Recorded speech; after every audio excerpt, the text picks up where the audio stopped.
Morning, everybody, and welcome to a very special episode of Stories with Ori. All you folks know me, and I never wanted to be in this business of podcasting, but somehow, through a lot of urging, I ended up in it. One thing that I do not do, and you never will see me do, is interview anybody that was ever an informant or put somebody else away in prison. Today, I have one of the most amazing stories that's very difficult for the average person to even try to understand. I have with me my new friend from Flint, Michigan, folks, Michael Thompson. Good morning, Michael. How are you? Well, man, it's an honor to be here because it's all I've been waiting on. I got to be honest with you. I don't know, 40 or 50 of these things, but I've been very excited about this one. And this is the first time I've ever gone live on YouTube. And I got to thank this young lady here, Natasha June Phillips. She's an expert at this stuff. She brought more equipment over here, and they got it at Paramount Studios. But thank God for her. We got this up and working. We're a half hour behind, but don't let the time bother you. Okay, folks, Michael Thompson here did 25 years in a Michigan penitentiary for 3 pounds of marijuana. Yes, that's correct. 3 pounds. Michael, let's begin. Let's tell people who you are, all right, and a little bit about you. Would you begin, please? Yes, I'd be more glad to. My name is Michael Thompson. I'm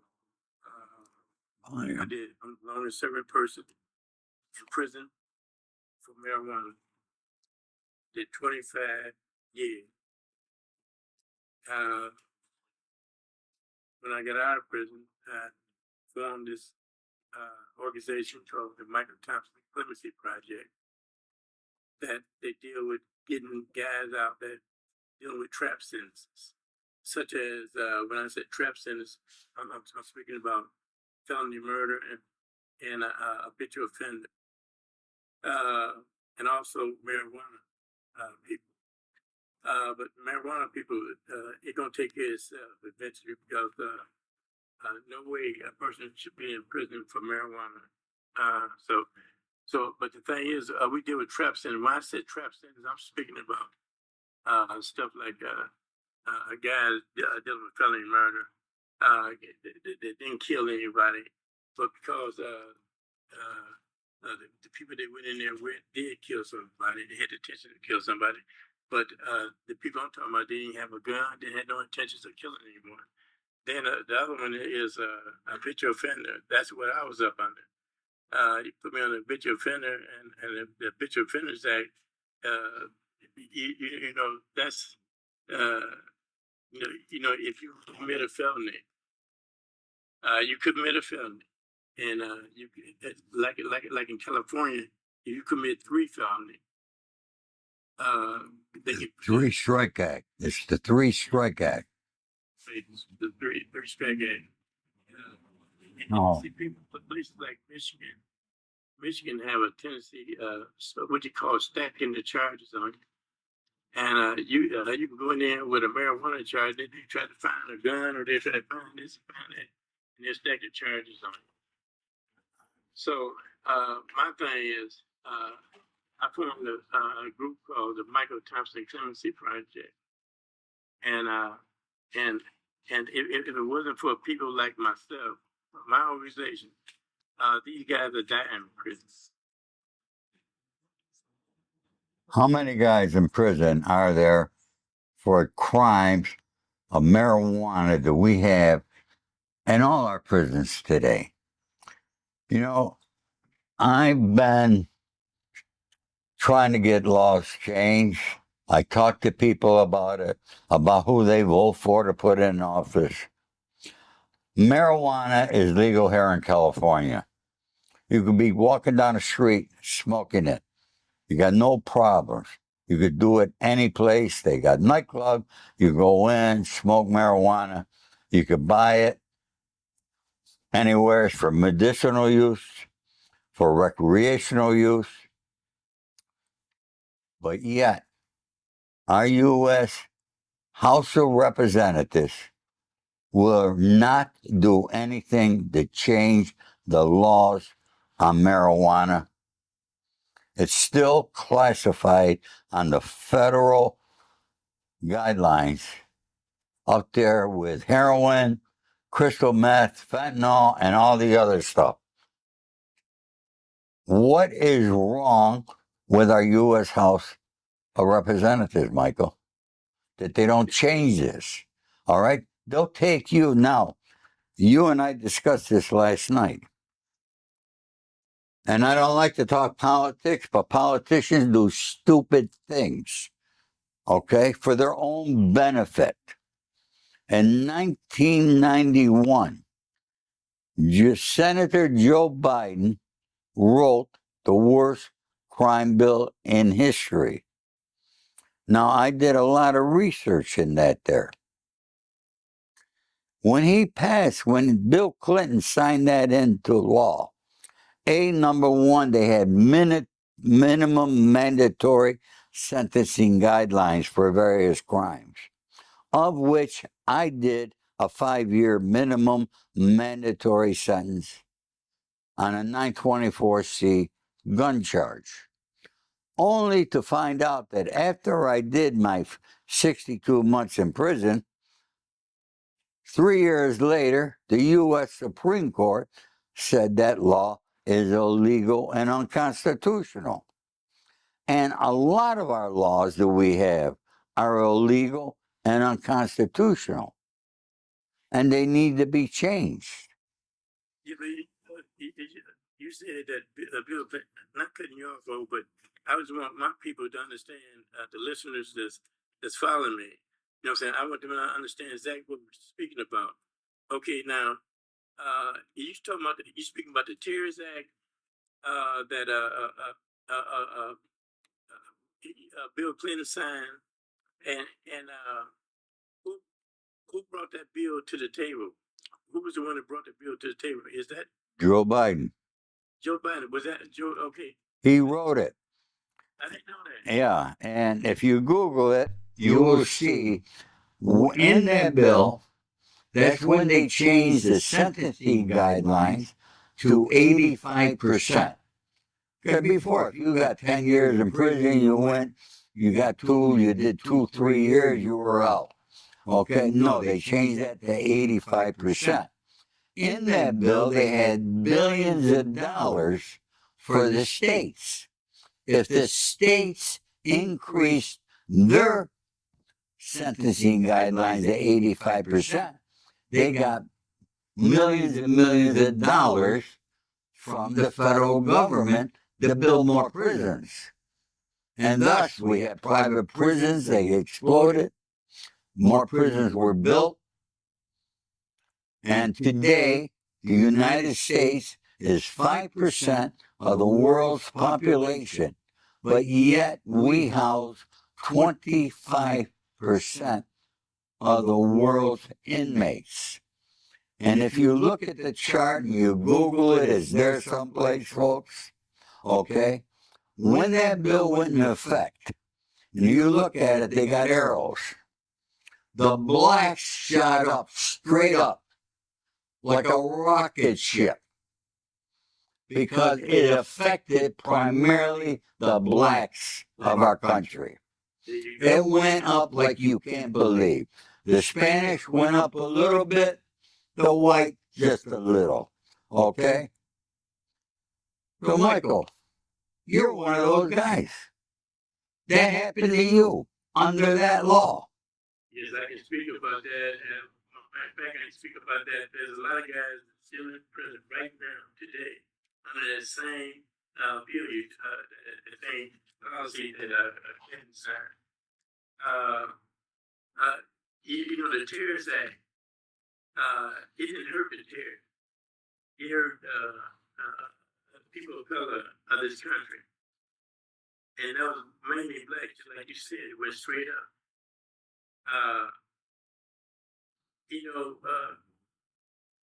A pill of right would be to the day you die. When they signed that terrorist bill, them guys came, but they're gonna go so far, and then they don't have no more pill of right no. And so I look for a lot of guys in there that can't even. They didn't resort all their appeal right because of that terrorist bill. The terrorist bill only let you go so far. But it used to be a time, Bill Clinton said it himself, that you should be able to appeal to the day you die.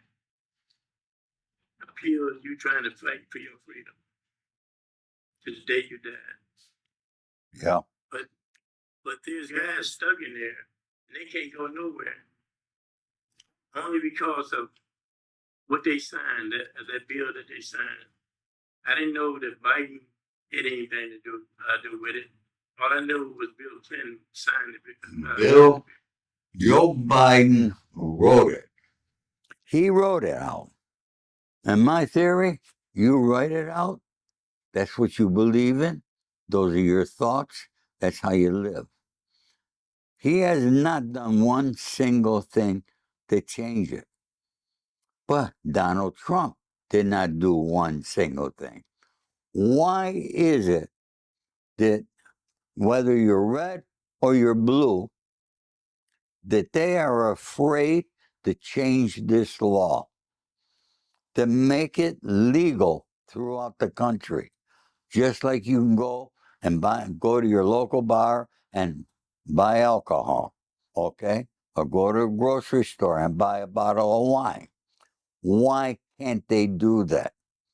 It's less harmful than alcohol.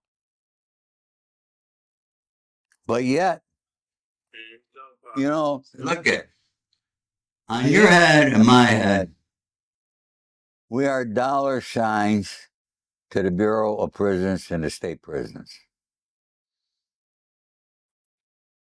And I don't know how it is in the state where you were, but did they have any schooling to teach you how to become a better citizen when you came out of prison? Probably not. No, they wouldn't even let me. They wouldn't even let me go to certain prisons because they kept me way up there where the bears. Kept me where it's cold there. So no. But one thing I do want to say, though, that's the reason why I really I can't feel no politician. Because I'm looking at, if they really was for the right thing, they'll straighten that out, man, for guys, especially that terrorist bill, man. That terrorist bill is personal to me, man, because I know a bunch of them guys that's still in there. And I know what they're dealing with, and they can't even appeal their conviction, man, because of the terrorist bill. And so my thing is, when somebody will get the nuts to straighten that out, man, get rid of that, because the only one that got hurt through that terrorist bill was the people of America. Right. Didn't no terrorists get hurt. Didn't no terrorists get affected. They sent them back to the country. They were laugh. Yeah. Michael, tell me how you survived all those years in the Michigan penitentiary and what it takes to survive 25 years in prison. One thing it takes to mind your own business. That's one thing it takes, but it takes strong faith in God for another, and you gotta have some family support. Prison is an ugly place and a very lonely place to deal with the bad, the good, and the ugly. That's for sure. No matter what kind of prison you're in, that's what you're dealing with. But is it true that you are still under the jurisdiction of the Michigan Department of Corrections? Yes. And how much parole time did they give you? I'm glad you brought that up. A lot of people think that I'm free. I'm not. I'm not free. I'm still under their jurisdiction. I'll be up under their jurisdiction to January the 28th. I'm celebrating my. This January? Yeah, this January coming 28th. I'll be done the 4 years they gave me. That's what I had was 4 years. People don't understand something. That 4 years in the federal system is called supervised release. Okay, your situation, I guess, is called parole. Okay, doing that parole, doing my supervised release is actually harder than doing the time in prison. Would you agree with that? Yes, it's rough. You got to be real. But I'm blessed. I'm blessed, and I wish that pro agents like mine, the one I got right now, I wish there was some way that they could train other pro agents, that's coming in. His name's Mark McDowell, and he's my pro agent. And if it wasn't for him, man, I don't know. I don't know. You know what I'm saying? This guy shows a lot of humanity towards a prisoner, and he tried to help him, man. He didn't went to other prisons trying to soften it up as far as between pro agents and prisoners. And so people like him should be training the new pro agents coming in, because hey man, some of these pro agents, something wrong with them, man. Something wrong with them cats, man. Right. What was it like coming out of prison? Now, I know, and you've said this already, without your family's support, you probably would not have been able to do that time. And how important family is. And I've seen a lot of inmates, I'm sure you did, that did not have that family support when they were in prison. And it's really rough for these people. But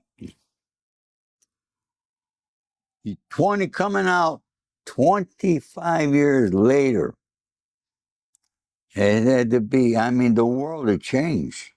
What was it like for you stepping out that first day? Well, just like I was telling my niece, Morgan Nelly, her father is the mayor of Flint, and she want to set this up for me today. Oh yeah. Well, thank you. Thank you, young lady. Appreciate it. And it's coming out here to I never seen a computer. They wouldn't let me take a computer class or anything like that because they said I had too much time. Because I went in there with 42 to 60 years. And so they said, I had to be 2 years from my out date and all that kind of stuff. And so I hadn't seen a computer, seen a telephone, or nothing. When I came out here, man, I was like a kindergarten. You know what I'm saying? Worse than a kindergarten. I mean, these little kids, little kindergarten, first grade, know how to do stuff better than me. And so it's sad that a person come out and they be so ignorant to everything. And a lot of people say I shouldn't be feeling embarrassed, but I do. You know what I'm saying? Because I should run out of time. What's this here?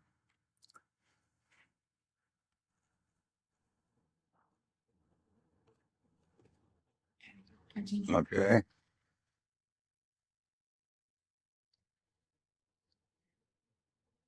Yeah, up. Huh? Can you hear me? Yes, yes. Okay. Yeah, something came up on the screen there. Like I've been embarrassed when I be around little kids and stuff, and I don't even know how to operate computers and stuff like that because I hadn't seen one, man. You know what I'm saying? Car thing, you know what I'm saying? Sometimes GPS, I had to get my grandkids to help me sometimes, you know. It just, I've been so far gone from society, you know. I mean, you know, a lot of people say I shouldn't blame myself. You know, that's anybody come back after doing 25 years, you know, and come back to all this technology. This technology, I'll tell you something. I told my son that when I pass away, all right, that in my obituary, Ori Spado, the accidental gangster, passed away this day due to technology. All right, remembering passwords, this and that. Oh, trust me, I know what you're talking about. You know, you were introduced to me through somebody that I recently met out here and I interviewed. I want to give him credit for introducing us. I'll call him young man, Rob. You know Rod, right? Hot Rod. Okay, so I want to thank Rod. And through you, okay, I met an amazing woman who lives out here in California, and her name is Dee Dee Kirkwood. Tell me about Dee Dee Kirkwood and who she is to you.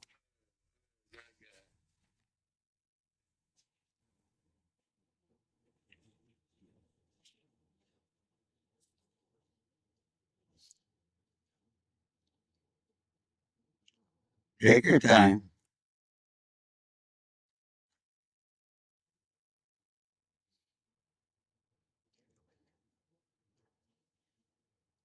Yeah, Dee.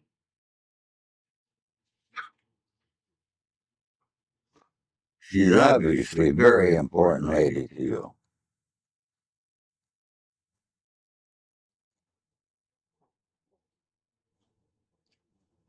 Yes, Dee Kirkwood. Uh,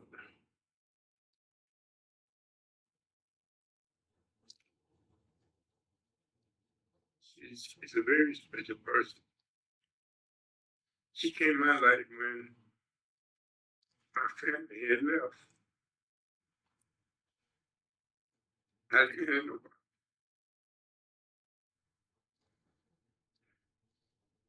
When my mother passed,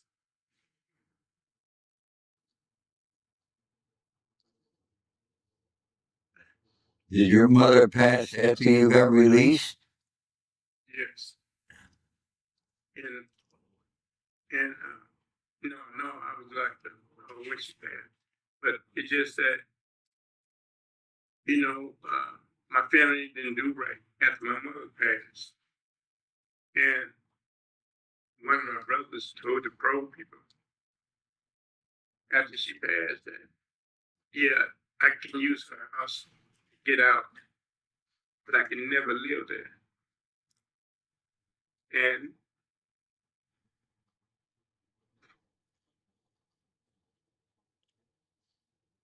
Dee Dee had to be the woman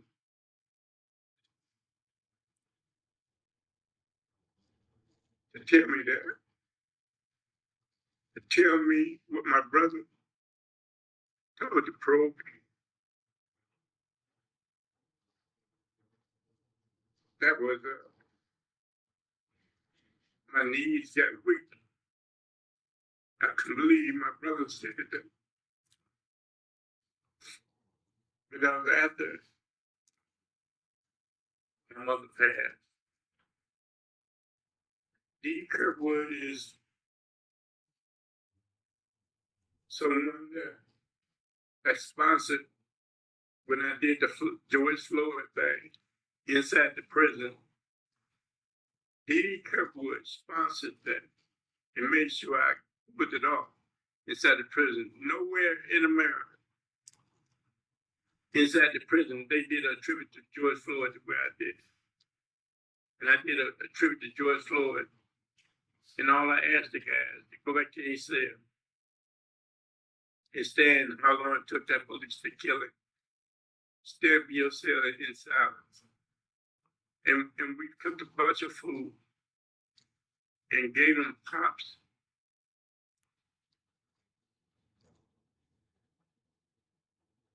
Made them bring pops. Some guys they had them pop in 30 years. And that George Floyd thing was very, very powerful. It touched me. And what happened to him shouldn't happen to no human being. No.